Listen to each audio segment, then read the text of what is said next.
राशीचं आपण भविष्य बघणार आहे एप्रिल महिन्याचं. कर्क राशी स्वतः इमोशनलच रास आहे, खूप प्रेमळ आहे. आता इथे काय झालेलं आहे, या राशीला गुरु 12वा आहे आणि शनी मंगळाचं जे कंजंक्शन होणार आहे ते भाग्यस्थानात आहे.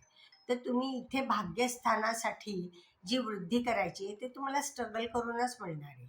मंगळ ह्या राशीचा राजयोगकारक ग्रह आहे, त्यामुळे तुम्हाला धाडस आणि धैर्य इथे त्याचा उपयोग तुम्हाला करायला लागेल.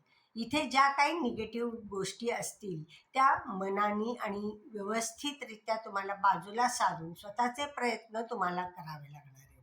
हे मात्र हे तुमचं स्किल आहे, हे स्किल तुम्हाला आत्मसात करावंच लागणार आहे. आणि दुसरी गोष्ट म्हणजे शुक्र तुमच्या दशमात आहे. 15 तारखेनंतर रवी तिथे येईल, म्हणजे कला क्रीडा या क्षेत्रामध्ये तुमची चांगली प्रगती होईल. दुसरी गोष्ट म्हणजे काय आहे, पंचमेश मंगळ आहे, हे लक्षात ठेवा. म्हणजे तुम्हाला ह्या क्षेत्रामध्ये चांगली गती मिळणार आहे, चांगले तुम्हाला संधी निर्माण होणार आहे. मग तिथे तुम्ही स्वतःचे प्रयत्न हे जास्त केले पाहिजेत आणि इथे ते मिळणारच आहे.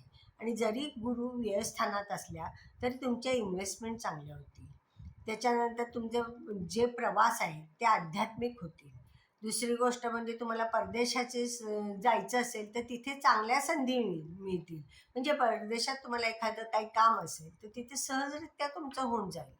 त्याच्यानंतर ह्या ज्या परदेशासंबंधीच्या सगळ्या घटना तुम्हाला पॉझिटिव्हिटीमध्ये तुम्हाला मिळतील, म्हणजे तुम्हाला संधी मिळतील परदेशातनं.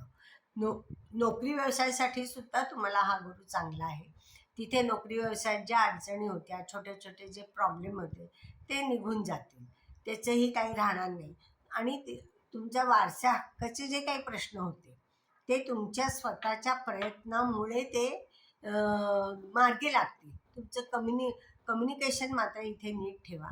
इथे वारसा हक्काच्या बाबतीत जे प्रसंग मार्गी लावायचा प्रयत्न करताय तिथे काही लोक तुम्हाला पाय ओढण्याचा प्रयत्न करणार आहेत. तिथे मात्र छान कम्युनिकेशन करा, छान हँडल करा. तुम्ही ते करू शकता. तुम्ही जिथे फसवलंय असं वाटतंय तिथे नीट विचार करून त्यांना तुमच्या बाजूने वळवून घ्या आणि ते व्यवस्थित काम होईल हे निश्चित आहे. कारण तुम्ही लक्षात ठेवा, अष्टमेश हा शनी भाग्यात आहे, म्हणजे तुम्हाला हे काम हे निश्चितच होणार आहे. फक्त कम्युनिकेशन हे नीट झालं पाहिजे. हे तुम्ही स्वतःची जबाबदारी तुम्ही पार पाडा. आर्थिकदृष्ट्या अतिशय चांगला काळ आहे.